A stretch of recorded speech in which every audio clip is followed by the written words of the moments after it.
What's up? This is Chad from Necron, and you're listening to Metal-O-Mania with the Crypt and Scully. Hey, this is Chris from Skeleton Remains, and you're listening to Metal-O-Mania with Crypt and Scully. Cheers. This is the Crypt from Metal-O-Mania. I got my headphones on and my dick in your cat. Let's party. It's time to metal.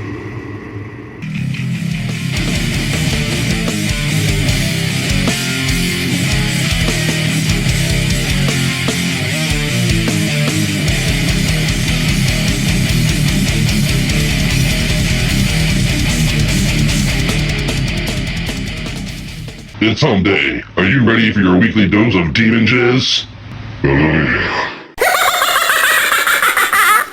Okay, people, let's go! Lights on! Lights are on and stable, Captain. Woohoo! Let's see some fucking action!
You get so drunk some nights you piss the bed, but other nights you get so stoned you can't piss at all, so... Yeah, or like your guy says sex isn't good anymore, and you're like, well, how do you think I feel? All you put into it is your dick. And with SARS, we opened up episode 259, or part 2 of the serial killer episode with my friend Vera here at Metal-O-Mania. What's up, Vera? Welcome back. Thank you. Thanks for having me again. I'm excited. The first round was a lot of fun. Round 2 is I see is going to just get better. Oh yeah, we're getting to the nitty gritty now, and you best be careful because we'll invite you in here all the time if you let us. So Oh no. Okay. So let's do this. you'll be co-hosting Metal-O-Mania, and I'll just leave this shit behind myself. You take it over. No. All right. Anyway, but welcome back to the show. And we did leave off. We started with our original 15, of course, serial killers, and we got through 8 of them last week. So we're going to get into the other 7 here in just a few minutes. But for those who may have missed part 1 or who do not already know who my awesome friend Vera is, remind them for me if you don't mind. Hi guys, I'm Vera Leigh. I do artist management, music business consult, music business education, mainly in the metal community, but all around the U.S. with different bands, trying to help you guys get paid, get your business lined up, get your work, get you make sure no one's taking advantage of you. She's smart, she's cool, she's tough.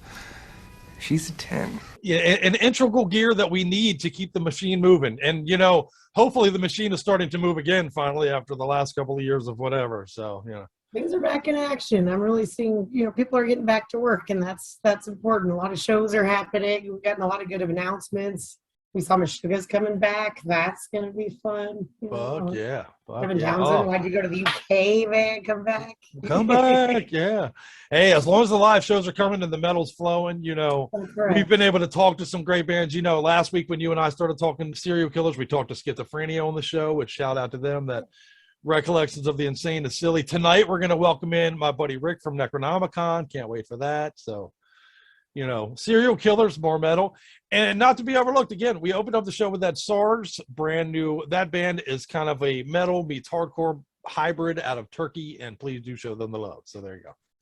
And that brings us up to date. Well, and you know what? Before we dive into the rest of our list, I noticed in doing a ton of homework, honestly, I have serial killer of the brain here as of the last couple of weeks from doing all our homework to talk to you here. I wanted to throw a couple of things I noticed at you and get your thoughts. One, I've always been under the impression growing up, and what I've been taught and learned over the serial killers is that they have such a rigid MO. And really, that's not at all the case in most scenarios. There are a few of those guys out there, but there are guys that'll kill with a hammer, with a shotgun. But, and I have to believe that makes them much more difficult to catch, and thus throws off the numbers of what we estimate to be the current active serial killers out there. So after all that, what do you think? Oh yeah, he talks. There's a lot of benefits in profiling of individuals, a lot of dangers, and this goes into categorizing anybody, especially when it comes to someone violent that we might be seeking for public safety.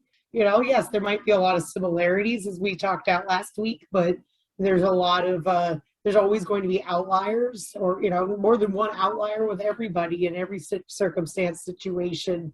We talked about being a herd animal. Well, part of why herds succeed is we all have these little strengths, different from one another, and incorporate that, teach one another. But so that a lot of them seem really, like you said, rigid and organized and type A, but even finding out that some of them were just really super sloppy and opportunity made it. They never got caught. Right. Well, So not for a while anyway. So much opportunity. The number one glaring lesson is something we touched on a little bit last week, and that is your choice of victim is so much more important than your MO, what city you're in. If you want to get away with it, if you choose the forgotten in this world, as fucked up as that is to say, and I don't want to plant that seed, obviously, but but let's be honest.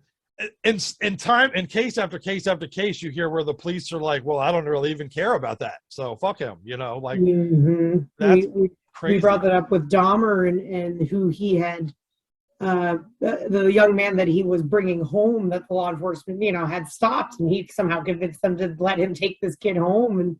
And victim number 13. He was a very forgotten and ignored member of society. I think maybe that's why individuals were able to thrive in certain pockets, corners. Even the Jack the Ripper case, he was targeting prostitutes. I'm sure, even in today's society, sex workers and women of the night, they're still not the held in the forefront of respect compared to other career paths, and the societal views. So of course it was able to go on a while.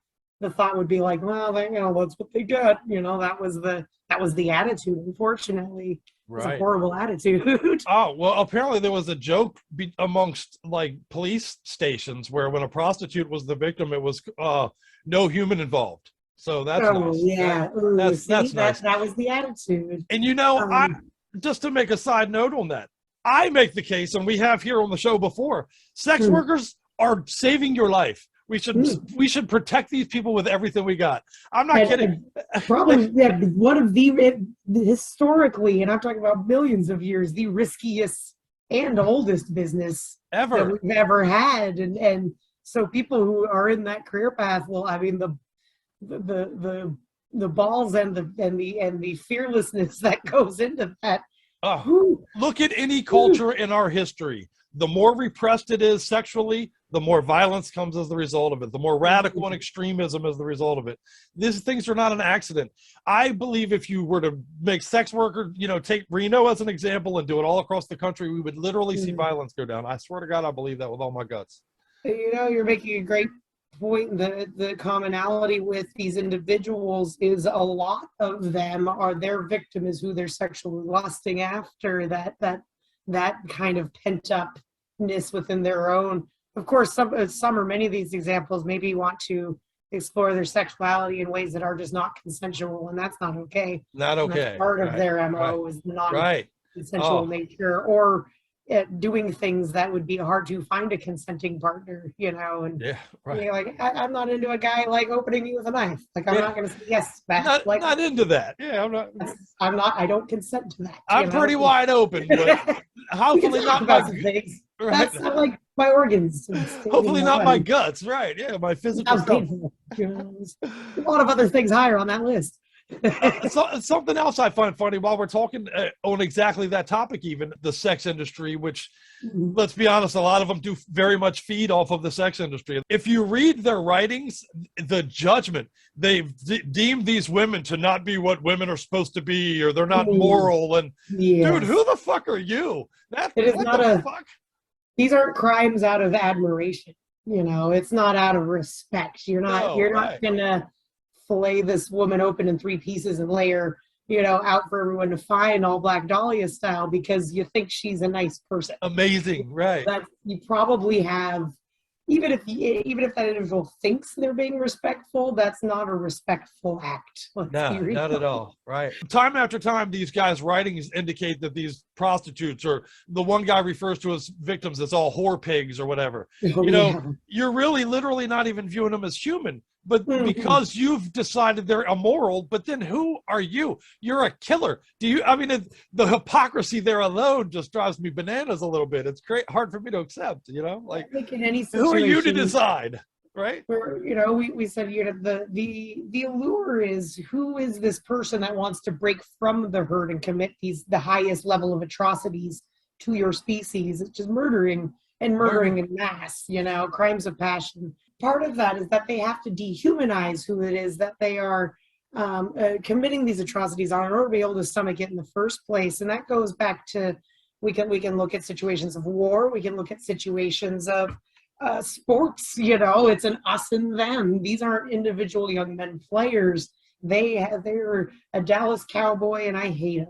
Or, war situations. Right. I don't like them. They're from this other country and they're not a person.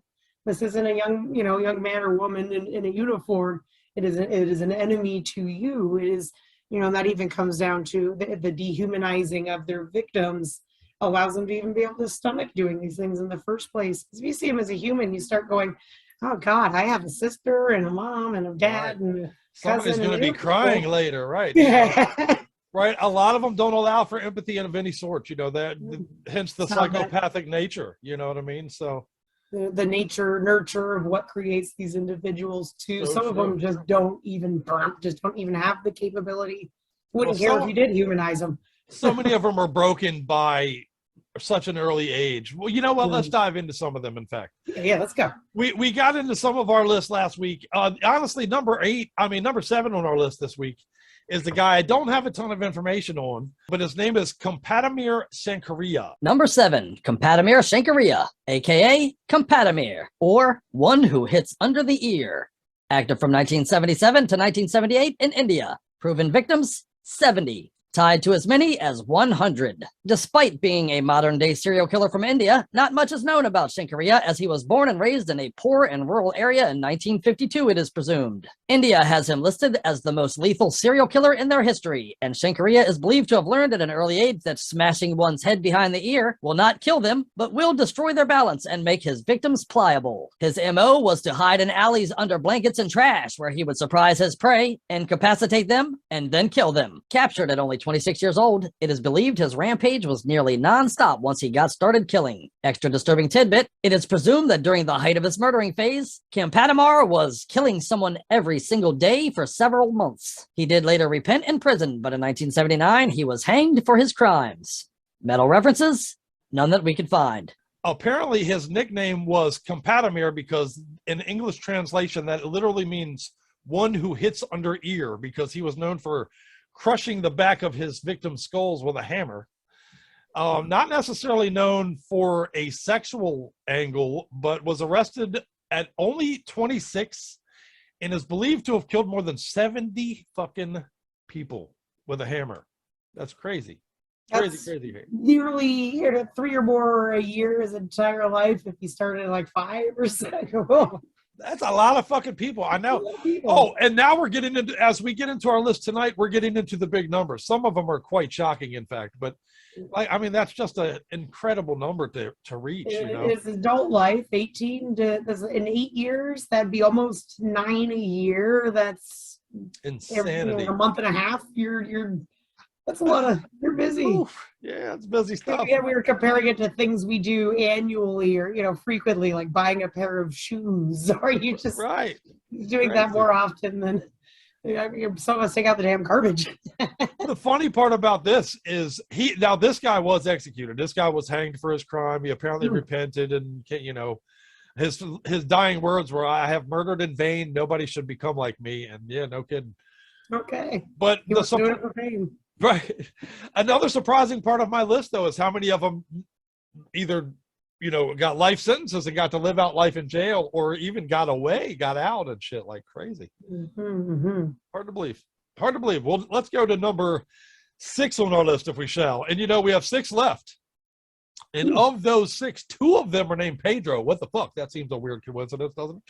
Don't date a Pedro. Yeah, don't date Pedro. Be careful with them Pedros out there. I'm just saying. Number 6. Pedro Rodriguez Filho, a.k.a. Killer Petey. Active from 1967 to 2003 in Brazil. Proven victim 71, tied to over 100. Killer Petey is known mostly as a vigilante serial killer who targeted and killed other criminals, but much of that was due to competitive rivalries between gangs. A textbook sociopath, Pedro was literally born damaged as the victim of abuse, as his father kicked his pregnant mother in the stomach not long before his birth, which bruised his unborn brain. Claiming to have first felt the urge to murder at the ripe age of only 13, he didn't wait long by shooting a deputy mayor right in front of City Hall for firing his father, who was a security guard, at only 14 years old. Despite many public killings, Pedro would remain free until he was 19 years old and would then spend the majority of his adult life in prison, where he would more than double his body count. Sporting a tattoo on his left arm that says, "I kill for pleasure." You would do wise to believe him. At one point in time, Petey's body count had hung 400 years of jail time on him in the courts, and yet he was somehow released in 2007, was rearrested again in 2011, was released yet again in 2018, and remains a free man who is now 67 years old. Extra disturbing tidbit, believing most of his life that his father had killed his mother, little Petey was able to exact revenge when he found himself in the same jail with the man. Pedro stabbed dear old dad 22 times before ripping out his heart, chewing it up, and spitting it out in front of the entire prison yard.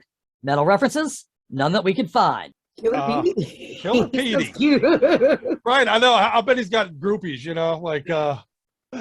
that's funny. Some guy.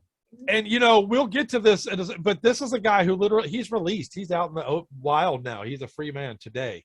After killing mostly people he found to be criminals. He was another guy that had that Dexter moniker kind of hung on him. And he alleged to have killed upwards of 47 more people after he was in jail.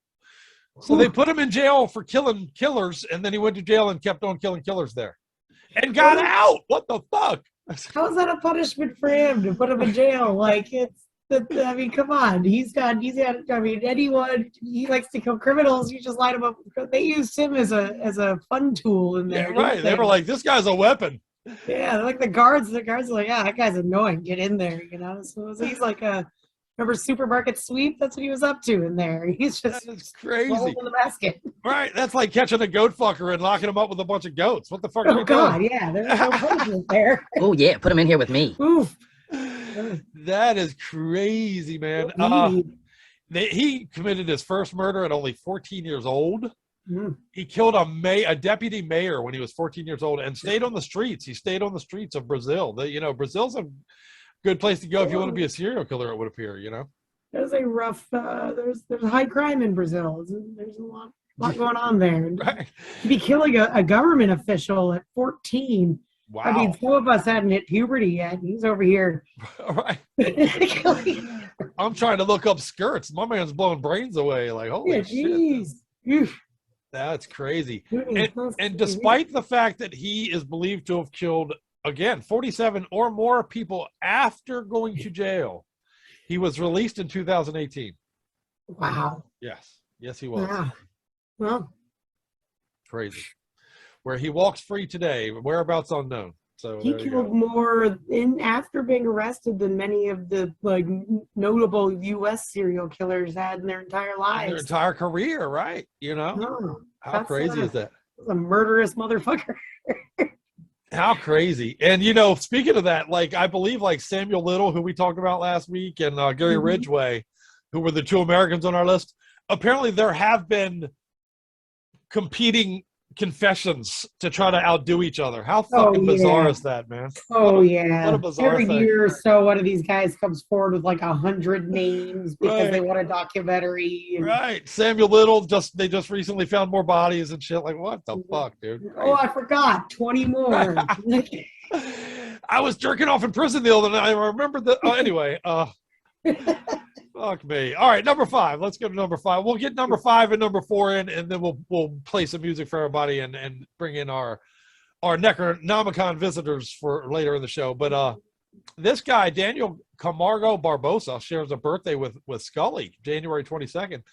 Of course, 52 years sooner. Number 5, Daniel Camargo Barbosa, a.k.a. the sadist of El Charquito. Active from 1974 to 1986 in Ecuador, Colombia, and Brazil. Proven victim 72, tied to over 180. As a child, Daniel was often dressed up as a girl and forced to go to school as such by a mentally unstable mother, but despite this often awful upbringing, Barbosa was quite smart and was a gifted student. This enabled him to recruit a girlfriend of his to help him drug, capture, and rape so many of his victims. Labeled the Virgin Killer by the local police that pursued him, Barbosa is believed to have raped and killed primarily young females because he believed that made them more likely to be, quote, pure. With an MO of strangling young girls during the act of having sex with them, he was initially caught and arrested in Colombia, but escaped from prison to continue his rampage into Ecuador and later Brazil before being captured again. On November 13th, 1994, Camargo was stabbed to death in prison by the nephew of one of his victims who was incarcerated with him. He was 64 years old at time of death.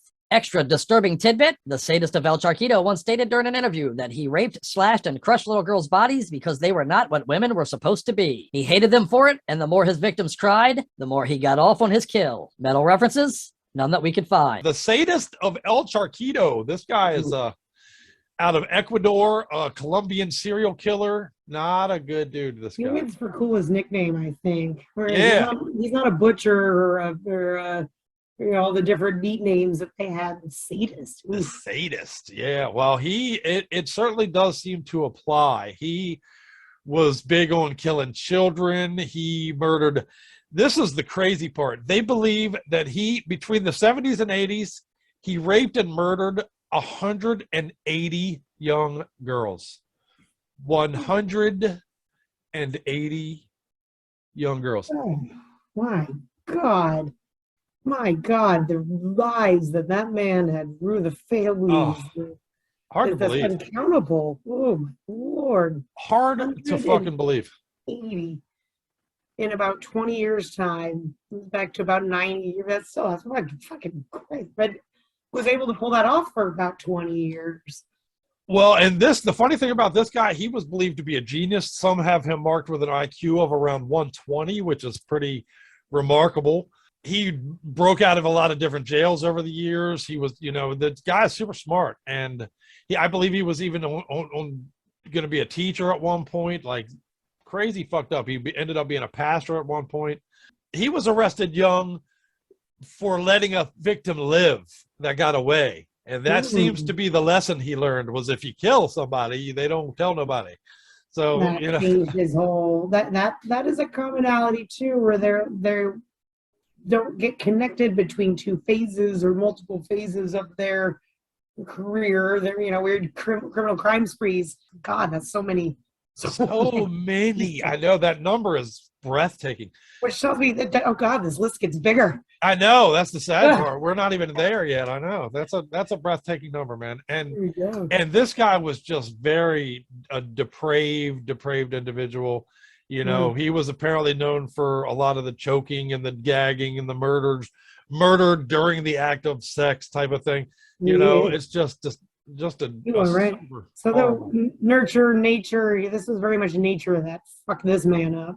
He's maybe some nurture in there too, for sure, but he's very intelligent, and his brain just broken.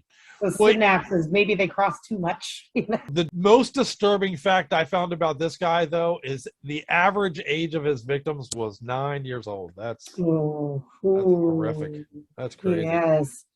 I noticed too, we have a lot of South America focused. Yes. The higher these numbers go. And I know there are some countries down there, and I wish I knew. I think Ecuador is one of them that has like a 25-year death serving cap for any crime. There's a couple, I believe, right, that won't kill, right? Yeah. So these individuals will find themselves in those countries because they can live long enough to get back out of prison and do it again. And often do it again. Fun note about him: he was in prison in 1994. He was stabbed to death by the nephew of one of his victims at 64 years old. There was someone in prison with him that was a nephew of one of his victims. Just good old-fashioned revenge. Yeah, statistically it was gonna happen, and sucks to suck, buddy. Like you got what was coming there. And you know what? That nephew, I don't know what else was going on in that guy's life, but that had a retribution moment for him for sure. Right. He's a family hero. He went from being that guy in our family who's in jail, the black sheep, to he's a hero. He killed that motherfucker that, killed Linda. Probably a national hero for someone who caused such terror. 180 people. My God. Okay. So that means the list gets bigger. Let's who's our next guy. Crazy. Let's move on to our last guy of this break, which is Mikhail Popkov, another Russian serial killer. There's quite a few of those. Number 4, Mikhail Popkov, a.k.a. the Werewolf, and the Angarsk Maniac, active from 1992 to 2010 in Russia. Proven victim 78, tied to 83. The Werewolf earned his nickname after his crime scenes became stuff of legend in Russia for routinely causing officers to vomit upon discovery. Thus were the conditions of the bodies left behind by this psycho killer. A former police officer himself, Popkov's killing spree began when he discovered his wife had been committing adultery, and he exacted his revenge on women ranging from the age of 16 to 40 who were either drunk or prostitutes, both of which were characteristics this maniac found to be killable offenses. Mikhail would use his police uniform to lure his victims to private locations where he would rape them and would literally tear them apart with weapons ranging from knives, axes, baseball bats, and screwdrivers, just to name a few. Today, at age 58, the Werewolf will serve out the rest of his life in a Siberian prison with 2 life sentences under his belt, as the death penalty was not available at the time of his convictions. Extra disturbing tidbit: the victims of the Werewolf were so torn to shreds that investigators still tell tales of crime scenes where bodies had to be removed by way of shop vac. Metal references? None that we could find. Confessed 83 women, but some police have his number in the area of 300 victims. Ooh. 300 victims is just bananas. His nickname was the Werewolf, the Angarsk Maniac, but an absolute brutal nature. This guy would tear his victims apart with his teeth. Ooh. With his teeth. Ooh, he got up in there. I mean, sexually assaulted them and tear them apart with his teeth. He would take that up in there. Comment back. No, yeah, right. He got up in there all right. He was another former police officer. We seem to have quite a few of those on the list. That is a commonality there, that like love lust of law enforcement. There's like either like wanting to be one and or wanting to outsmart them. You think they're stupid, and that like sugar and spice and they're everything not nice makes the serial killer that's like they have some interesting I don't know, like a love-hate going on with law enforcement. So true. And so that exact dynamic is fruit and fodder for some of our favorite serial killer movies we've ever seen. In fact, is that dynamic, that back and forth, and it certainly does seem to play out in some real life cases. And it's as goofy as that is, but that's why they send them letters and the Zodiac with right. I got you. You can't catch me, motherfucker. Oh, you can do it. This is Metal-O-Mania. I got you. Okay. Yeah, that's right. This guy eluded police for 2 decades, though. For 2 decades, getting away with killing because he was a cop. He knew how to, he was smart enough to get away with it. But and how internally you could really manipulate things there too. And so I'm gonna guess too, the higher these numbers go, the longer they're they're out there doing it. They're going. So it makes sense you'd be going for a couple of decades and working in law enforcement. That's I guess one of the circumstances that show up that do give them long criminal careers. Right. Age to that longevity. He was arrested in 2012, and apparently he's another guy that every couple of years confesses to a few more and then confesses to a few more, and then that selective memory. Oh yeah, I got a few more for you. So there he is. Yeah, he's get that documentary, buddy. Why don't you? Yeah, right. Exactly. They all want that infamy. It is weird how many of them do crave that infamy. So that's. Part of it's sad to think that a lot of these individuals who are smart are cunning enough to have been remembered for much more honorable, wonderful things. Indeed, right. If you're walking around with an IQ of 120, you can do some shit. Yeah, crazy. Better than raping 180 people. God, I would hope. Well, fuck, we got something better to do, and that is to jam for a minute. So, what do you say we play a couple of jams for everybody? And then bring in our friend Rick from Necronomicon, and then we'll come back and you and I are going to get to our final 3 serial killers for the night. How about that? Top 3. Yeah, I'm very excited about that. And by the way, I really, really appreciate you doing this with me, Vera. You rock. Of course. This has been fun. We're going to drag you in on more shit. We have more to talk about in the future. So I'm here. Let's open us up with some Deadhead. Deadhead has a brand new release coming out, man, and they have a brand new video for Polar Vortex. I love this band. We've played some of their stuff in the past. I'm a big fan of them. In fact, hopefully we'll get them on the show for an interview. So check out that. And right behind that is Sentient Horror. We're going to play Till Death Do Us Rot from Sentient Horror. Sentient Horror is a killer band from right here from Jersey, right? East Coast badass band with that death metal badness. Rites of Gore is a brand new release from them. You're going to want to get it into your possession. And then behind that, let's talk to Rick from Necronomicon, formerly Exciter, by the way, a band I really love, and Necronomicon's a band I really love, and Vera's a guest I really love, and you Metal-O-Maniacs are fucking awesome, and I really love you too, so don't go nowhere. We'll have a big love fest here on Serial Killer Night. I'm excited. Here we go. I'm rambling tonight. Forgive me, I'm stoned, but hang out with me, Vera. Let's talk more serial killers. Let's do this. Even serial killers live next door to somebody.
Mother Nature is a serial killer. Say you kill someone, right? And it happens. And you take their body and you dump it in the Green River. The cops give you a nickname, right? They go, oh, that guy's the Green River Killer. Now, what if that guy's at home going, no, I don't want to be. That river's just really close to my house. I don't have to drag them far. Did they not find the tap shoes I put on the guy? Wanted to be the tap shoe killer? I bought all these damn tap shoes. He's like if a serial killer fucked an inspirational speaker.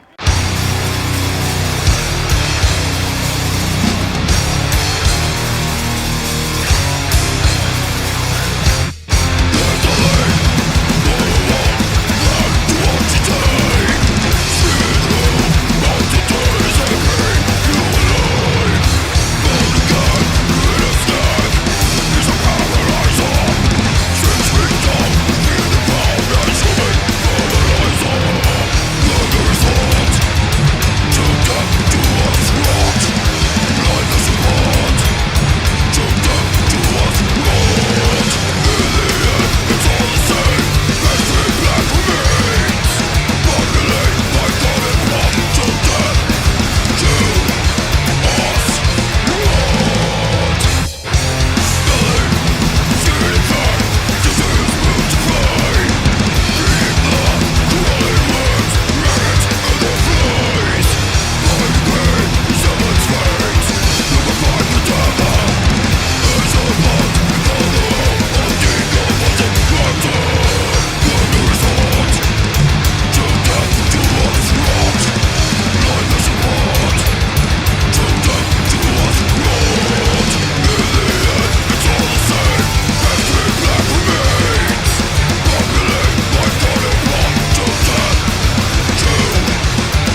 Like every serial killer already knew, eventually fantasizing just doesn't do it for you anymore.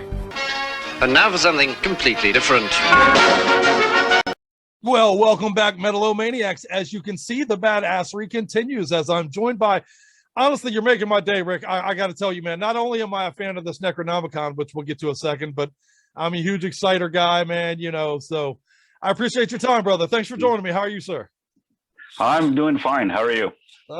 Fucking awesome now, man. Well, and for those metalheads out there who do not already know who you are, man, introduce yourself if you don't mind, sir. Well, I'm Rick Sharon, the drummer of Necronomicon. I used to be the drummer for Exciter as well. Had my own band called Dark Ministry, which toured with Necronomicon in 2018 or 17. And yeah, I've just been drumming all my life, man, and love metal. Throwing them sticks for the metal calls, my friend. I love it. I love it.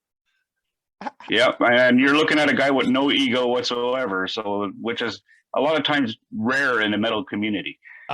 Extremely rare. Well, you know, I try every now and again to brandish an ego, but there's always somebody here with a big ass needle to pop that fucker right in the. Right Well, that's just it. You don't need an ego, man. You just, you know, like let it go. Yeah, right on, man. Much more will be accomplished without it, right? Yeah. So true. So true. Well, then it sounds like you found a home, though, when you joined the Necronomicon crew, right? I mean, is it one of those, could you tell right away this fits like a glove, man? This is... Yeah, at first, you know, like it was just to get to know the guys a little bit better. But once we started talking about the vision and everything, it's just like everything just clicked together. And it was just like, it was almost like it was fated to be done. Like, you know, I joined Exciter at the time, and they were in their, you know, going through a low period because there's only one original member left. And we brought it back up for 18 years. And now Necronomicon, you know, like there was, you know, they were still struggling to get up. Maybe this is what they needed, was for me to help out with the band. Like I said, no ego here, but maybe I am going to be able to help out with the band. Well, and we'll see how it goes. And it is a band with history. I mean, the original inception of this band started in 1984 for you metalheads out there who are paying attention. I mean, so this is a band with some tradition, with some history. It certainly deserved. And let's be honest, we're experiencing a really nice resurgence of metal right now. So this is a band that it feels like it should be a part of it to me. So yeah, like if you listen to the Final Chapter album, like that we just did. I do often. Well, thank you. It's what that album is, which for me is great, is there's not just thrash music, you know, like fast and everything. If you listen to the album, if you're like a thrash metaler, a speed metaler, a power metaler, or anything, all those essences are in this album itself. So each song is different, but still Necronomicon. Fuck yeah. It is a bit of a departure from some of the earlier. I mean, well, let's be honest. You should come to expect that as the band turns over a little bit and has new members. Obviously, it's the band always evolves, right? So for sure, and they mature. For sure. Well, and I think that's the perfect word for it, is that it is an evolution that has taken place, man. And there's a rich, full sound to this, to the Final Chapter. You know, it's an all-encompassing release. It comes at you from a bunch of different angles. And it's what a band with this kind of pedigree, you know, does when it hits this level, man. And I think it's badass from start to finish, brother. I love the whole release. Tell me about that. Tell me about the creation of it. Went down to Europe, didn't even hear the songs. I heard like bits and pieces of one song, and then get down there because they were kind of hush-hush about it. They didn't want to send it, you know, by Dropbox or something, because could get lost or whatever. So I flew down to Germany, had about, 4 days of recording, just listening to the song, going, okay, let me try something. Okay, let me try something. And but I knew how Necronomicon was before, so I was going to do the traditional uta uta uta on the drums, you know, like just like the regular German style or European style speed metal, right, or thrash metal. That tectonic, right? Yeah, and then Freddie goes, he just kept looking at me and shaking his head, and I go, well, "What am I doing wrong?" You know, because I'm in time and everything. He goes, "No, I want you to play like you." So then I said, "Oh, okay." So I redid it, same things, but with double bass, really fast double bass. And he just looked at me and he goes, my arm hairs are going up. That's what I want right there. Fuck yeah. He goes, now we don't sound like a typical German metal band. No, because now we have your drumming in there, and Glenn Reed, on lead guitar from the US as well. So we have elements of, North America and Europe in the same band now. So it changes it all. It still sounds like the same band. It's Necronomicon, but it changes it, and I hope for the better. I do think so, man. Well, I mean, I love it all. Let's be honest. I'm an Necronomicon fan from back. I'm an old cat myself, so I go back quite a bit as a fan of this band. And the thrash approach is awesome. Don't get me wrong. I love all that, but the final chapter might be the best release they put out, in my opinion. So, well, let's call it what it is. This band was a German thrash metal band for years. It's no longer that. It's an international band. It's officially an international band at this point. So officially, yes, it's an international collaboration band. Yes, for sure. And it shows in a good way. I know bands are doing it now, but I guess this one here just seems to come across a little bit better or easier than some of the other bands are having with kind of collaboration. Well, the final chapter, it's polished. I'm a metalhead, so don't get me wrong. People can bring something in here they recorded in their basement, and I'll still love it. I'll give it its praise if it's worthy and all that kind of thing. But there is something to be said for a polished, punch you in the face approach, which the final chapter is. Man, this thing is polished. It's nice. The production value is there. You know what I mean? There is something to be said for that shit. So, yeah, I was quite impressed by it too. When I heard it, I was like looking around, going, "Yeah, that is me playing, isn't it?" Oh, yeah, man. Cool. That's crisp, like a crisp cracker. You know what I mean? Well, so obviously it came out during a weird time in the world with the backdrop of COVID and all that shit. I'm tired of even talking about that word, so we'll move past it. Same here. Like, it's retarded. It is so fucking overblown, man. But anyway, but hopefully we're returning to the world. Are you guys able to start planning for the next stage of Necronomicon? Are we there yet? Yeah, we're right now, like okay, just to talk a little bit, we were supposed to go and tour in 2020, and Glenn and I were in Europe. All of a sudden everything shut down. Like we're there like 3 days, and then everything started shutting down, and then the tour got canceled 2 or 3 days after we got there. So we're like, well, okay, what do we do now? We can't play anywhere, can't do anything, so I guess we'll go back home for now. And it took 10 days for Glenn and I to get back, get a flight out of Europe back to the United States and Canada. And it was, it felt like you were in prison all of a sudden. Now the apocalypse has started. And then now, excuse me, years later, we had a tour booked and we're still trying to get it done. And every year it's like, okay, we're ready to go. And all of a sudden something else would happen, with the COVID again, like things locking down and everything. So now we are scheduled, hopefully everything works out, in September to be doing the Eastern European tour. Unfortunately, what happened to Ukraine, we had a few shows in Ukraine. We obviously, I don't even know if those places that we were supposed to play in Ukraine are still even in existence. Wow. Those clubs could be in rubble right now. Right. Like the poor people over there, it's unreal. So we're going to be trying, like, if this tour happens, we're going to be going all the way around that area, but not hitting the Ukraine. And, you know, we have some Ukrainian friends, but hopefully we still do the tour. And we also have well, we're still talking to get more details on it, but in August, we may be scheduled to be playing in Guadalajara, Mexico, for a show. Awesome. And you know, like, we're all excited because we're all seasoned players. The one that has the least amount of experience is Glenn, but he's amazing, man. Like, he does his job on stage. He does his chops. The guy is great. So I have no worries about what he's going to do on stage or anything like that. Like, it's going to be great. He's gonna have. That's what I'm looking at right now is his excitement, and it's bringing more excitement to the band, which is great. Yeah, like a shot of energy to the ass. Yeah. If we play these shows, it's going to be great.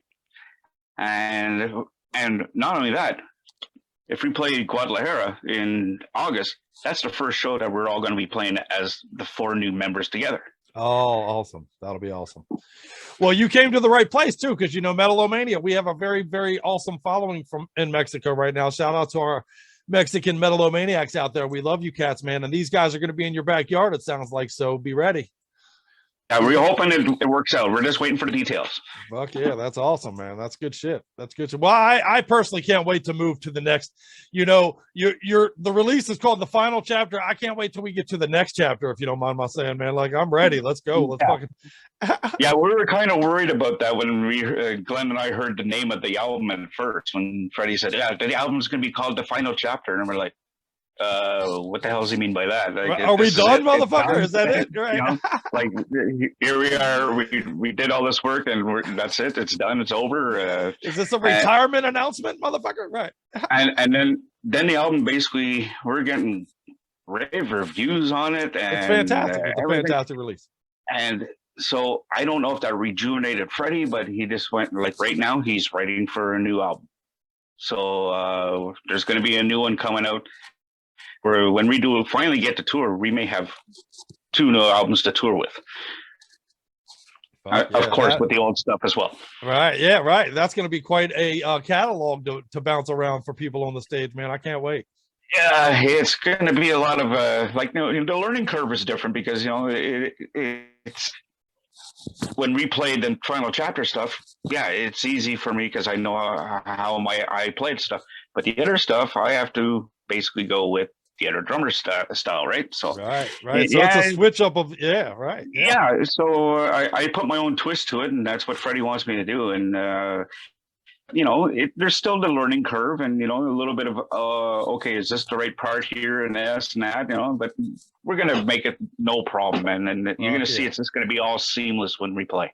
Hey, my dad told me every day of his life, when you wake up one day and you got nothing left to learn, just bury my ass in the ground, son, because it's over. So, Yeah, and our management company, Split Screen Management, is doing a hell of a job for us. Yeah, I love those guys over there. Actually, Tar, shout out to them, Tar and Liz and all them over there. I love them. They're awesome to us. Yeah, Kimo and everybody, like, they're.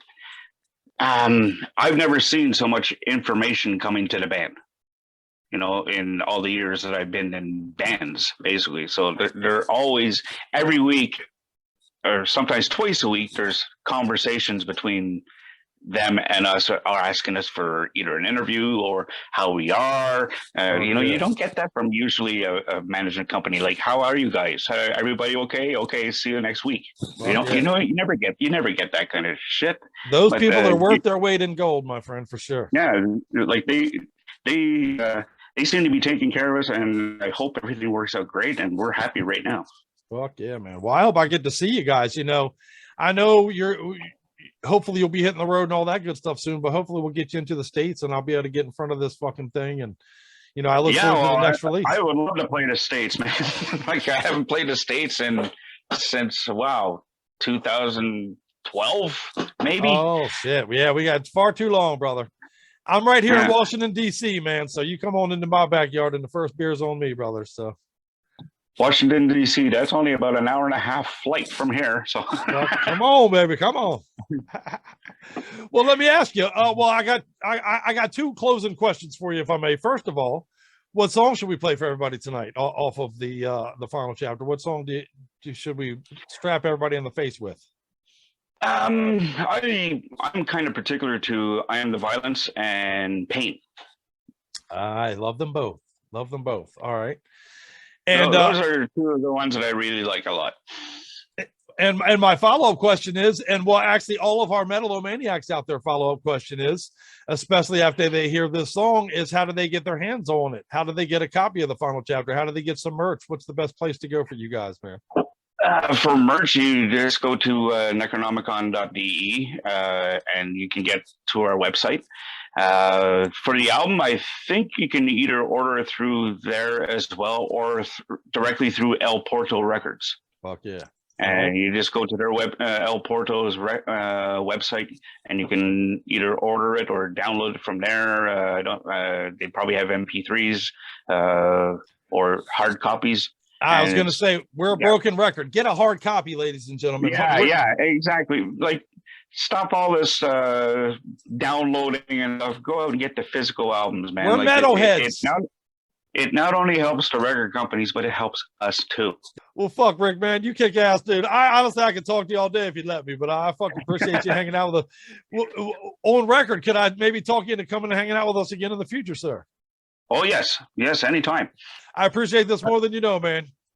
I just wanted to say a little bit shout out to all the people in Ukraine. Everybody in the world is thinking about you. Your president over there, Zelensky, is a phenomenon. Like there's nobody like him. Fuck yeah. You guys are all lucky to have him, and what's happening in the world, what's happening over there to you guys is wrong. You know, I hope everything works out for you. This is Rick Sharrow of Necronomicon. You're listening to Metal-O-Mania with the Crypt and Scully.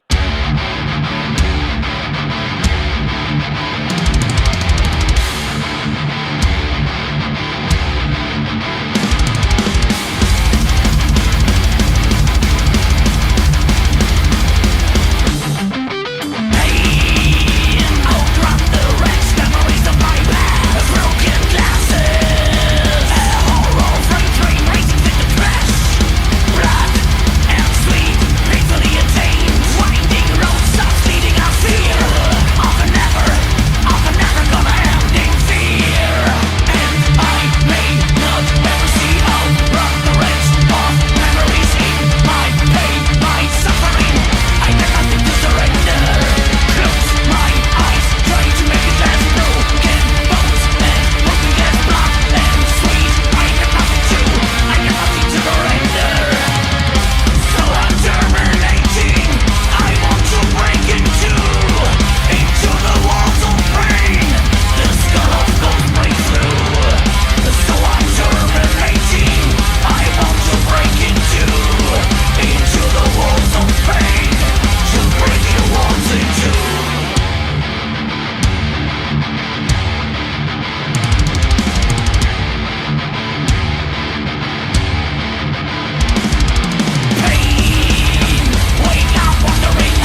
However, he ain't like your usual limp-ass serial killer type of freckle-headed hitchhiker on a highway. Absolutely amazing of Rick to come by and hang out with us on Serial Killer Night on Metal-O-Mania. I fucking love that dude. I get awesome guests, man. You can say what you like out there. You know, I'm an idiot. I'll freely admit that I'm a dipshit, but we get killer guests, you know, like Rick and my friend Vera, who continues to hang out with me here tonight. Thanks for having me again. I love you being here. I'm telling you, I'm already formulating a bunch of list ideas that you and I will do in the future. So good. We'll talk. I hope you don't mind hanging out with me because we're going to do this again. Oh yeah, I'm here. We do have 3 more killers we're going to get to tonight, and then we have 2 more songs to play for everybody. So the show's not over yet. I want to remind everybody in the coming weeks, too, we have some great guests for you. We're going to be talking to Tymo. We're going to be talking to Wraith. We're going to be talking to As Flesh Decays. We're going to be talking to fucking Crowbar, you guys. So keep hanging out with us here at Metal-O-Mania. We bring good guests. And we're going to bring Vera back. I'm already warning you all. Warning you or enticing you, whichever, however you look at it. So you guys are stuck with me now. So. Yeah, that's right. That's right. Metal-O-Mania family. I love you for it. It's the Grizzly that apparently has brought us together as we talk about serial killers together some more. And we're down to our final 3 of the list. And just so people know where we got our list from and what our sources were, 1, we basically went by body count according to Wikipedia. I went the easy way. That way we all have the similar sources. And in doing my homework, I really did want to give a quick shout out before we get into our final 3 to a couple of podcasts that exist that I found to be amazing if you are interested in the topics of serial killer. The one that most people pointed to us, which is the Last Podcast on the Left. If anybody out there is interested in crime and serial crime and crime coverage and crime, it's a really fantastic run channel. It's very well done. I really like that quite a bit. There's another one called That Chapter. It's called That Chapter. Fantastic true crime, keeping you up, lots of cool stories that you've never heard that are really cool. They give you lots of details. And finally, one for the ladies out there and some men, let's be honest, some men, but there's Bailey Sarian, who we found. A lot of people pointed us out to her. She does her makeup while giving you awesome true crime stories. I actually think it's very cool the way she does it. There's a million that do makeup, but she does it while giving you cool facts. I love Bailey. She's grown over the years and really in the last couple years, really doing her thing. And I've loved seeing how much traction she has gotten on her videos. She's where she does really well. I've seen a lot of different podcasts and different live streams of these women doing makeup, and they have different stories or niches or things that they discuss while doing so. She is an incredible storyteller. She's very captivating. Her tones, she makes you feel like she's talking to you, she's like, hey girlfriend, let me tell you about this thing I read, and that it's intriguing. I've caught myself right. I got myself really stuck on her videos watching how she discusses things, and she seems to also really carry an ethos with her where when she's discussing, she did reading and she's confident with it, and she might be wrong, but she did her research. She's not speaking baloney.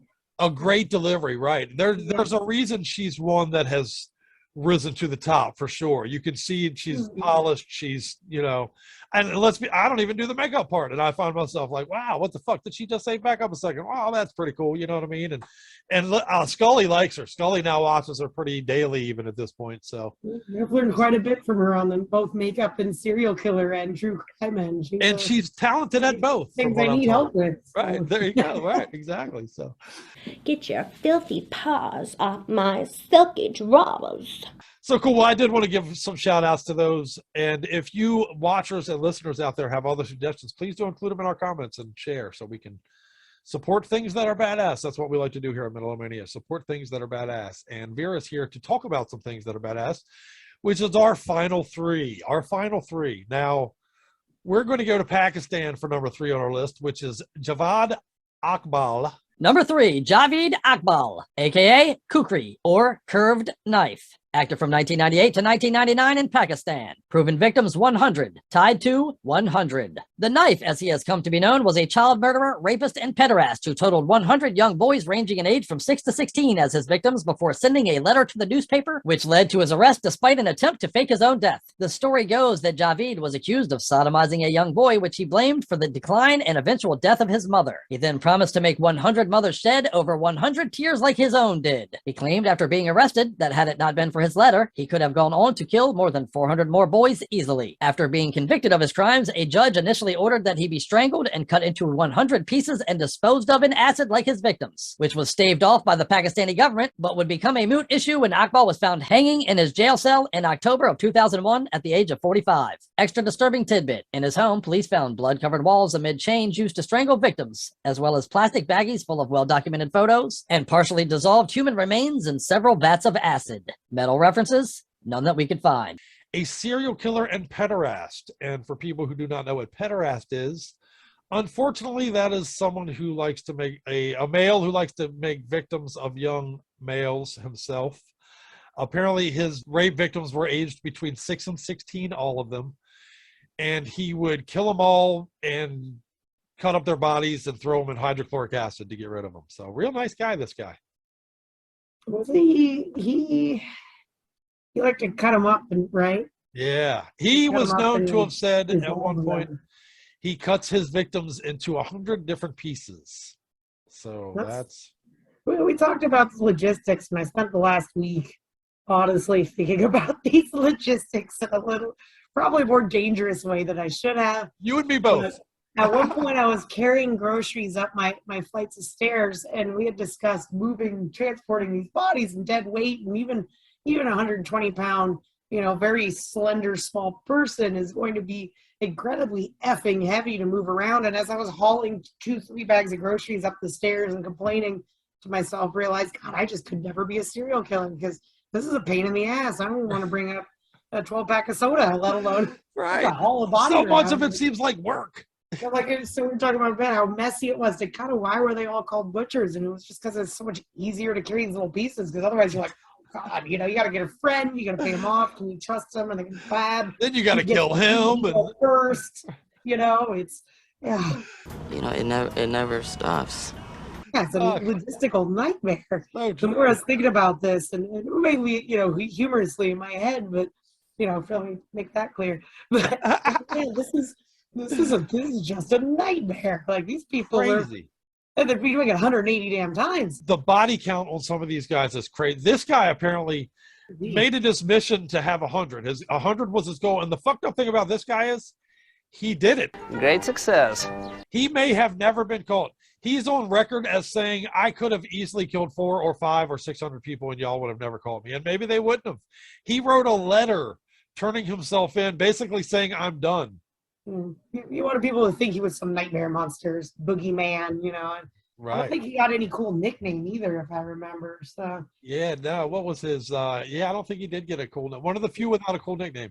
Yeah, when he initially wrote his letter to the police, he basically tried to set it up to look like he killed himself at first, but they very quickly realized that wasn't true and called him.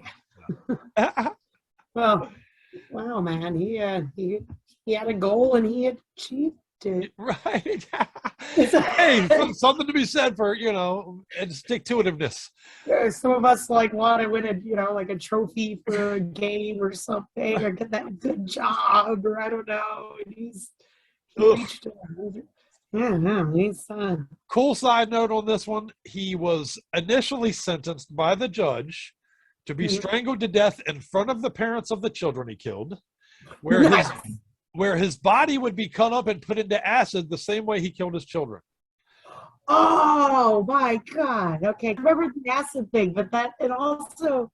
Before they could get to it, the minister of India said, we don't do that kind of shit, which is so fucked up because they should have. I can see where, he's kind of the exception. And I also see where, we can't be complete fucking monsters too. Right, but also, I kind of like the idea of strangling him in front of the parents. I think it's well deserved, man. That goes back to that old eye for an eye thing, man. But if someone dies, you throw dirt, each of them should be able to throw a piece of the body in the acid, and it just choke them Or like that scene in Airplane when like everything's gonna be okay. Yeah, You know, like a whole line. You guys got gloves and a gun. They're love all that ready movie. to just like beat the crap out of this like panic lady, like maybe something like that. We'll calm her down by Line beating of her in. parents just smack them. Yeah. Wow. Yeah, what? I like how it got that far, all the way up to the head of state to be like, we can't. Well, to be fair, it was still being somewhat litigated, and he hung himself in jail, so it never got to be ultimately resolved by the powers that be. So, Smart move in his behalf, because it could have been pretty bad. yeah, he saw the writing on the wall, and it was ugly.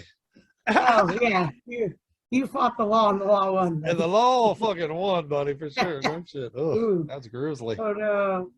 Grizzly. So Pakistani. Suicide by hanging. Number 2. Let's go to number 2 on our list. Our last, Pedro. Number 2, Pedro Lopez, aka the Monster of the Andes. Active from 1969 to 1980 in Colombia, Ecuador, and Peru. Proven victims 110, tied to over 300. With victims spread out over 3 countries, Pedro targeted and raped girls who ranged in age from 8 to 12 during his reign of terror. As a young boy, Lopez routinely witnessed his mother performing acts of prostitution, which clearly warped his sense of sexuality to say the least, because at only 8 years old, his mother caught him fondling a younger sister and threw him out of the house, where he was soon abducted and repeatedly raped himself. He survived on the streets by stealing cars, and after being caught and arrested for this once when he was 18 years old, he was brutally gang raped in jail. But when he recovered, he hunted down and killed his rapist in prison, and a monster was officially born. Despite being amongst the most prolific serial killers of all time, the Monster of the Andes was released from prison in 2002 and remains free to this day, with whereabouts unknown. Metal references? None that we could find. Renowned to have murdered over 300 victims over Colombia, Peru, and Ecuador, which is just a ridiculous number. A child rapist, which just a disgusting, awful, disgusting human being, known as the Monster of the Andes. Right. I'm shocked he's not number 1, because I'd have remembered him in my head as being up there, but he is up there. He is the guy. He was the one that I had mentioned that there was a story where he walked up to law enforcement at one point and said, like, hey, you see that hill? I buried like 20 children in it. And the officer was like, wow, this guy's really drunk. And some storm came in, the bodies washed out of the hill. And the officer was like, oh, we might need to talk to that guy.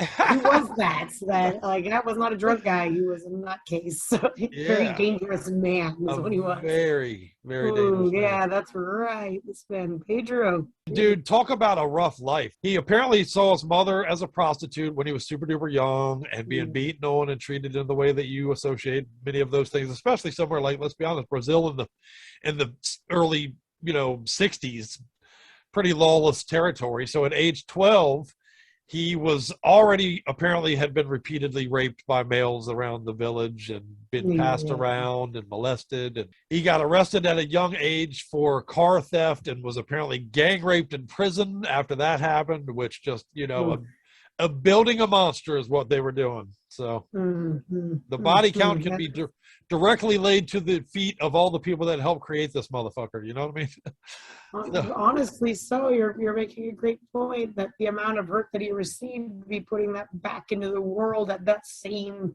capacity, that same magnitude, and so for someone to be able to commit that much hurt may have, likely have suffered equally. Doesn't make it okay. Absolutely not. It doesn't. Right. It doesn't. It's not my style. No. But it does make you understand why that member of that herd might. They're not breaking from the herd, but they're engaging with it the way that the herd engaged with them. Almost feral, maybe at that point. At what point do you become feral by definition? You know what I mean? Or it just. I can't help but feel like if you've been gang raped and you've been passed around, and this guy, apparently there's a bunch of stories where people were set up in his life that they offered to save him and he believed in that person, and then that person fucking raped him and fucked him up. You know what I mean? Like, how many times is that going to happen to you before you're just broken? Yeah, he's definitely the definition of feral, but there's got to be a breaking point much earlier than 300 victims. 300. I think he's also one of those guys that was it twice took advantage of the maximum sentences in the country he was in, right? And that's right. That's right. That is correct. He lived like 2 maximum sentences, and that's why he was able to kill so many people. and got out and killed on just a rampage style of a spree. It's insane, man. 300 people. 300 people, yeah. This is the craziest part about this motherfucker, though. He was released from prison at one point. They realized he was guilty of some other of these crimes, and now they can't find him. He's been gone. He's been released. He was released in, what, 2002, if I'm not mistaken, and he has not been seen or heard from since, as far as the authorities know. That's right. He kind of disappeared. So it's been 20 years. 20 years he's been. So you have to think he's got a building body count, don't you? I mean, as somebody who kills on that level. Yeah. Well, and it's not unheard of for people to at a certain age and just kind of get tired, though it doesn't mean that they're not committing other atrocious acts. Right. He might not physically be able to, like murder on his MO, he was into kids. Yeah.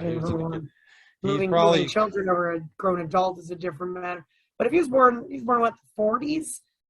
Yeah, what year was he born? He's reaching dead by now. Yeah, 1948. So he would be 73. God, the horror movie. He's that nice old man that lives next door, and for anybody. Right. That's how terrifying it is. Well, he's 73 now, though, but that means that at only 53, he was out into the world doing his thing. I bet at 53, he wasn't done. No. Yeah, I got to believe. Right. That's true. So 53 is still young, healthy, and moving, and you might have a bum knee, but you're going hard. So. Yeah, and a body count of 300 already at that point. I mean, you have to wonder at 20 years later. Yeah, he's not listed as number one, but I'll bet in actuality he may very well be. So. Well, he's in his 70s, so he's still got he's still got some time to ripen. Viable, yeah, if he's alive. Hopefully somebody found him and put a bullet in his fucking head. But.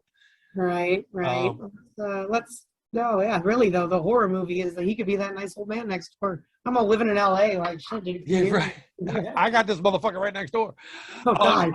Goofy closing note on this guy is he was the last one to have been listed as the most prolific serial killer in Guinness Book of World Records before the backlash, which led to them discontinuing that as a kept record. So he's gonna be the final one. Stakeholder there. Let's keep it there, because anything more than 300 is too much. Yeah. Well, our last guy on the list, there's definitely a lot of variation in the number when you get down to it. Some have his number as high as 400 victims, which I just find hard to even fathom, which is Luis Garavito. Number 1, Luis Garavito, a.k.a. The Beast, active from 1992 to 1999 in Colombia, Ecuador, and Venezuela. Proven victims, 193. Tied to as many as 400. With other nicknames that include the Monster of Genova and Goofy, Garavito is known to have raped, tortured, and mutilated well over 200 minors alone throughout his rampage. The oldest of 7 siblings, Luis was often abused by an angry father or a neglectful mother, and was constantly bullied and beaten at school before being forced to quit to make money for the family. He then found work at a friend of his father's drugstore, where the man would rape him, burn him with candles, cut him with razor knives, and even bite him during these assaults. Traits little Luis would add to his bag of cruelties along the way. He was also an ardent fan of Hitler and his belief system, constantly carrying around a copy of Mein Kampf on his person before being caught, and had even begun to express interest in black magic and the occult as the result of this. Extra disturbing tidbit, Garavito stated that during killings he would enter a state of rage, which led to him removing his victims' throats, genitals, and even rectums. Metal references? None that we could find. Luis. Known as The Beast. The Beast is a Colombian serial killer, pederast, sadist, rapist, child molester, and necrophile. And for those keeping track at home, yes, that does mean he fucked dead bodies. He was a big, like the Green River Killer, he liked to fuck his dead bodies. He liked to go dig them up. Wow. He went for the trifecta of creepy asshole. Yeah, dude, what the fuck, man? I used to have a buddy in high school that had like a 20-minute comedy routine about fucking a dead body. Like, oh, I dug her up and she gave me the cold shoulder and blah, blah, all this kind of stuff. And, man, I know we had that fucked up sense of humor, but holy shit, this guy was doing it. Like, it wasn't a joke. This was no routine. My man was digging him up and getting the cold shoulder. Like, what the fuck? That's crazy. I don't know if I'm going to spend the next week really thinking about those logistics, but I'll spend a couple of seconds right now and I'm already like, ugh. Yeah, that's brutal. Ooh, the logistics there just. There's Like, not what enough Vaseline and alcohol in the world. I'm just gonna say. But no, anyway, yeah, that's a PCP level affair. You know, like you got to be hitting something hard and not anywhere near legal, because you're not hitting anything legal here. yeah, So, that's but, crazy, dude. and also, I mean, I guess I have questions, but I don't know if I want answers. That like Literally, the duration of time in Necrophile says something too. Like, it's been an hour, it's been a year. Right. Or does it matter? Yeah. Are you just Yes. enjoying the ride regardless? You know, like he's on the record with stating that he had erectile dysfunction in cases where the woman was alive. So there you go. Always good when you know, motherfucker, buy Viagra. Jesus Christ, I don't get it. Like, you just gonna, you know, those rubber dolls, the real life like right? There's great ones now. You don't have to kill anybody. Roll it in the dumpster a little bit so we get some stank. And you're there. She's cold. You're in. Fucking unbelievable. It's bizarre. Bizarre. But this is another guy whose life started very early with parents that didn't love him and didn't give a fuck about him. He was apparently guilty of abuse, and his father felt him up, and an uncle felt him up, and he was neglected, and he was subject to violence very early, and all of the recipes that make for a monster, I guess, when you break it down, I guess. I think it'd be scarier if he didn't have that background to commit that many murders. If anything, yeah, you're like, well, that makes sense, you know. Back to the he put back into the world what the world gave to him, and right. That doesn't make it okay, but horrible nonetheless. No child should deal with that. And disturbing. I think the lesson with all these situations, you know, you can look at someone who was like physical abuse. You were abused as a child, so you go one of two ways. You either, that's your learned behavior and you abuse your child, and that, you know, we've explained that. It's understandable. It's not okay, but we know, okay, that's how you learn how to be a parent. Or you go the other route, and people face this. I am absolutely not going to abuse my child because I was abused. And it's not what happens to you that defines you. We can probably sit here and find 15 cases of people who were through these brutal situations in their childhood that never once killed or hurt another soul. Right, that are wonderful Not people what happened today. to you that defines you, but it's what you decide to do with those experiences that defines you. That's what makes you either the serial killer or someone who goes and works in child protective services to go help kids, you know, who are being molested. Is they have that same story. They have that same, and you know, there is nature and nurture involved as well. But it's what you choose to do with that abuse that defines who you are. And unfortunately, they chose to go such a horrid route. You just nailed it. Whether you do the serial killer route or you do dedicate your life to helping people, you just nailed it. The abuse that happened to you has defined your life. It's an extreme. The rest of your life, whether it's for harm or for good, has been defined by what happened to you. You know, it literally defines who you are, and that's such an awful thing, man. You know, I mean, hopefully you do use it to help people, and that's beautiful ultimately, I guess. But it's such an unfortunate road to get there, I guess, you know. We have such complex natures, and we're not very nice to each other. And I think really what separates us from lots and lots and lots of other mammals, animals, even freaking plant species is it's not that we're not nice to each other, is we have the capability of being very kind to one another.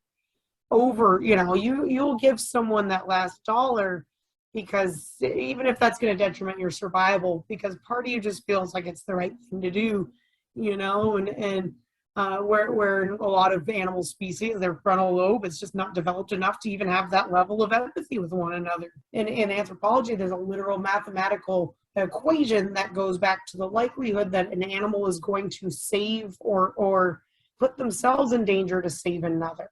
And it has to do with the proximity of relationship to you, the proximity of your survival rate of your bloodline. And humans don't function on that. Because I remember the first time looking at it, like this makes absolutely there's so many circumstances, and in the animal kingdom it does. But you get back to humans, we're not special because we can do this fucked up shit. We're special because we can choose not to do this fucked up shit. And that's you know, another back lesson on this is, you know, if you had that background, you know, we're not sitting here making light of these people who faced horrible abuses as a child, But if you've had that background, it's what you do with it is what's going to define you. You don't have to be this asshole. Right. You could go on to live and help 300 children instead of murdering 300 children. Right. So true. Fuck. Unbreak the chain. At a certain point, you have to break the cycle. You have to. Right. Especially when it comes to, like the child abuse in a parent situation, the cycles and families and, it's you can be the one to start making your new traditions, your family traditions. And unfortunately, this guy's family tradition was necrophilia. What? Yeah, right. And getting beat up and getting fucked up. You could do something different, like having sex with dead body. I don't know, whatever your preference is here, but what you do with your future, depending on your past, is your choice and your choice only. And right. Some of the commonalities that we've seen here is the issues with law enforcement and or obsession with law enforcement, that interest in infamy or fame. There's a lot of what we call like the stereotypical commonalities, but I think really what it comes back to is that a lot of these people just didn't know how to sort out whatever it was that they had going on inside themselves in a means that was healthy. Right. We're never able to get past it. They were defined by it. Garavato, our last guy on our list, literally he checks every box. If you go to like the serial killer 101, I guess, and there's like the checkbox, bedwetter, yep, check. Came from abusive mother, with sexual stuff, yep, check. Sexually abused as a young person, check. Literally across the board, this guy's just like tick, tick, tick, tick, tick. Committing crimes for survival, Right, check. Exactly. From, desperate, check. This is definitely a situation. It's not like someone would have just decided to one day, is that this was norm for them forever. This was from the get-go. Their survival was working outside of societal norms, plus being surrounded by others who also worked outside societal norms. Right. And that's, the poverty and desperation will lead people to, justify it's okay to steal for survival. It's okay to rob someone for survival. Even step it up. It's okay to break into a home and scare the piss out of a family for survival. Even further, now it's okay to hurt somebody or murder them for survival. And I can't say I can wholeheartedly sit back and blame some of these people as in like, what a horrible, horrible person. But I also not going to, say I condone any of those choices. Right, yeah. Should have went a different way, probably, but. No wonder some people become horrible, we consider monsters to society is, I think, because society is monstrous and can create monsters as well. Though we have talked out a couple in this list of 15 in the last couple of weeks of it went all bad from the get-go. Yeah, that puppy was born funky from the There's something bad in the DNA, my friend. Shit happens. Well, I might go one step further with the disconnect from societal norms, and that some of them display an abject hatred for it. You know what I mean? A literal hatred for societal norms. They come to view that as what they can never attain, and therefore hate it and lash out at it in some way. So that's the thing. Egos and insecurity are two of our most dangerous traits in humanity, and we do a lot of really, really stupid things out of having an ego and out of having insecurities. Very dangerous things. Yeah. Oh yeah. A bruised ego doesn't always just turn into a big fat redneck truck. It can turn into some fucked up shit too. Yes. Yeah. Definitely have had some like vivid safety discussions, and this is not just applicable to men, women, anyone, but in those discussions, that one of the most dangerous thing is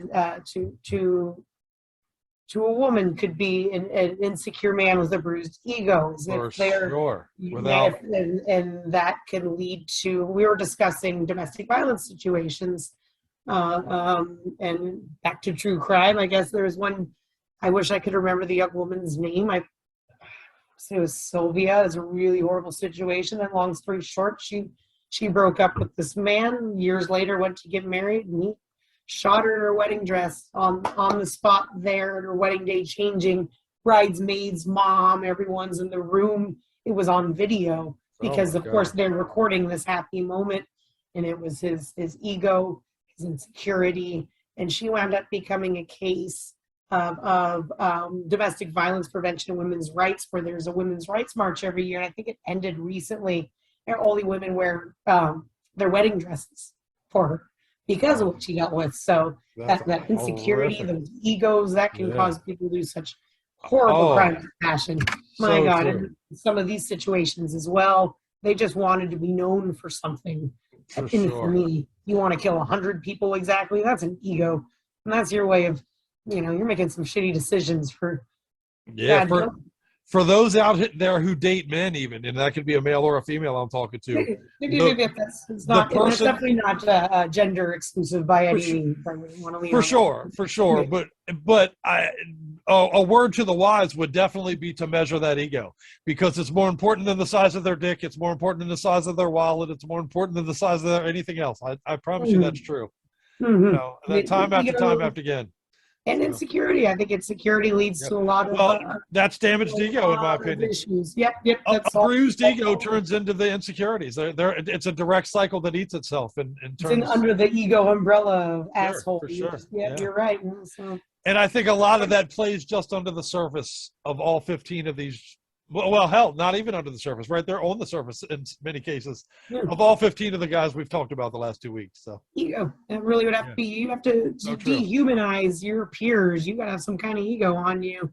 If you can only get a boner with a dead person, that's kind of egotistical. Right? There's some ego problems or some things you got going on that are problems. Yeah, you got. In all those countries in Colombia, there is not one attractive person that you're into. Both Colombian men and women. Those are very attractive people. You're telling me you had so into yourself that you couldn't find one of them attractive. You had to go find a dead person. Come on, buddy. Great. Well, again, yeah, that's insecurity. I think it all ties from that.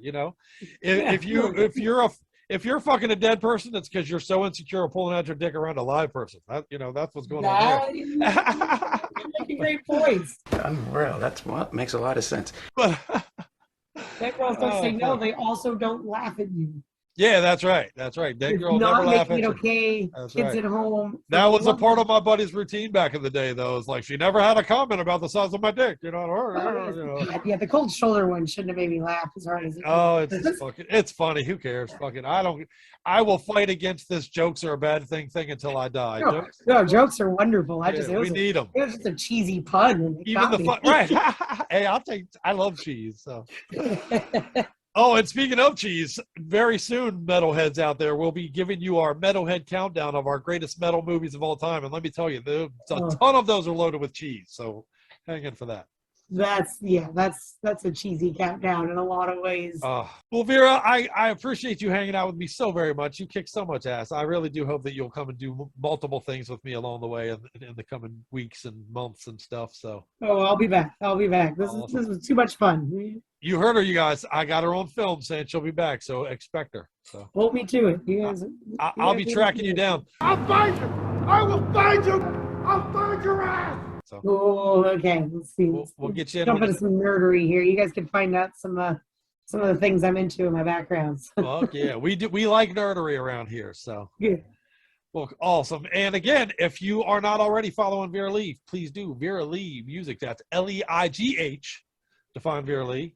And if you're not finding her and supporting her, well, shame on you, goddammit. Shame on you. Just go to a show. Yeah, tip the bartender, buy merch. There you go. That's how you can support the girl at the bar. Get a DD. Don't be a dick. Keep your elbows in. Don't be a dick. Don't be a dick is another one of our mottos. But well, let's close out with a couple of jams here for you, everybody. We do have two badass songs to close episode 259, which means the next one is 260. It's hard to believe we're that deep into this fucking thing, but we're going to close with two songs, and the first of which is going to be Snafu, our buddies from Detroit. We just interviewed Snafu on the show a few months back. Awesome. Exile Banishment is the new release, which is a fucking mandatory release if you don't own it already, and we're going to play the new video for Waco Vultures they just released for everybody tonight. And behind that is Desecracy. Desecracy is a badass band out of Finland. They have just released, holy shit, that is their 7th release. Unveil in the Abyss is their 7th full-length release. Pure badassery, and we're going to close the show tonight with their song Rivers of the Nether Realm. And you're going to love it. You're going to love it. and then come back next week where we're gonna have, I don't even know who's coming in. I think we got Wraith coming in next week, or Ashes as Flesh Decays, or maybe fucking Crowbar, but keep hanging out. We got all them cats coming in, so All good options there. All good options.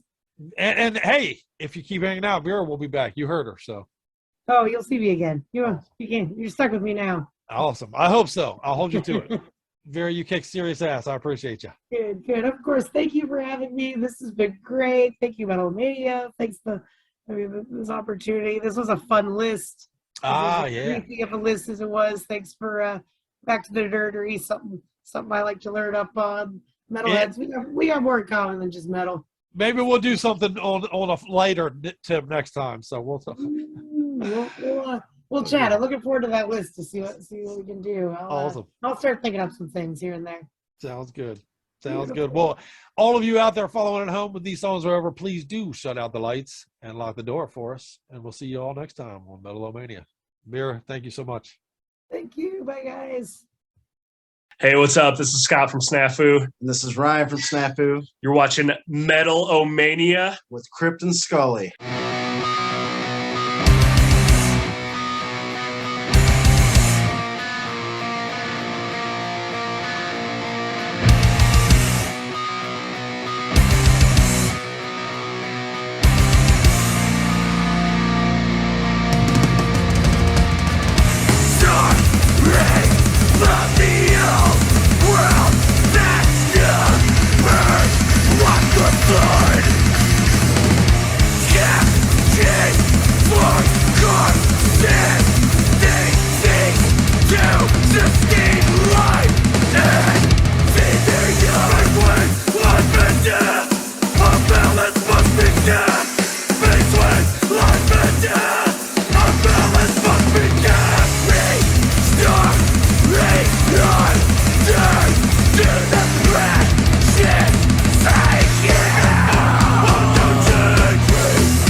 Does my dick work? No. Your penis does not work. Kill me. I dug a shallow grave today. It didn't start out as one. I was just digging a hole for my girl. She's like, can you dig a hole and then fill this other hole with that dirt? There was an abandoned jacuzzi that I was filling up. And after 3 shovelfuls, I started getting a blister. My back went out. And I understood shallow graves.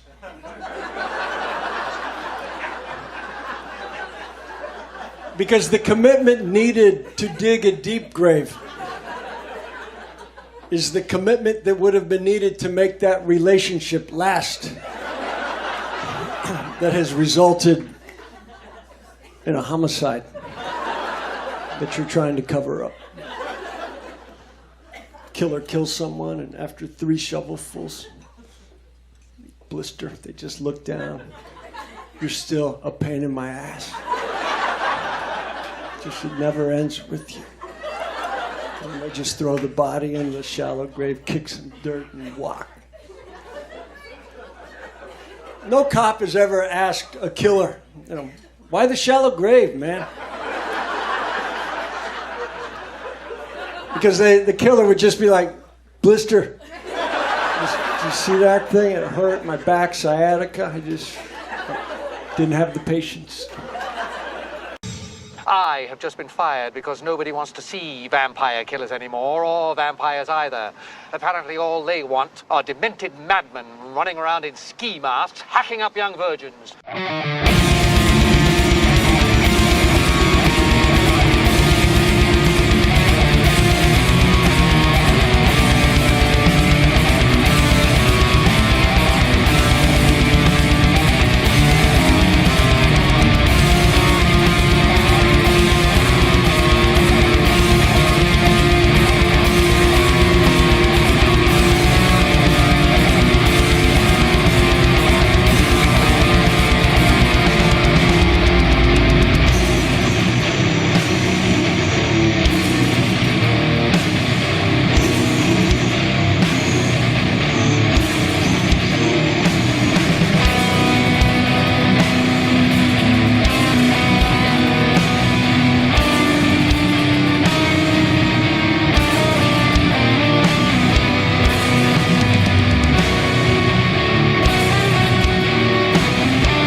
Okay, bye-bye.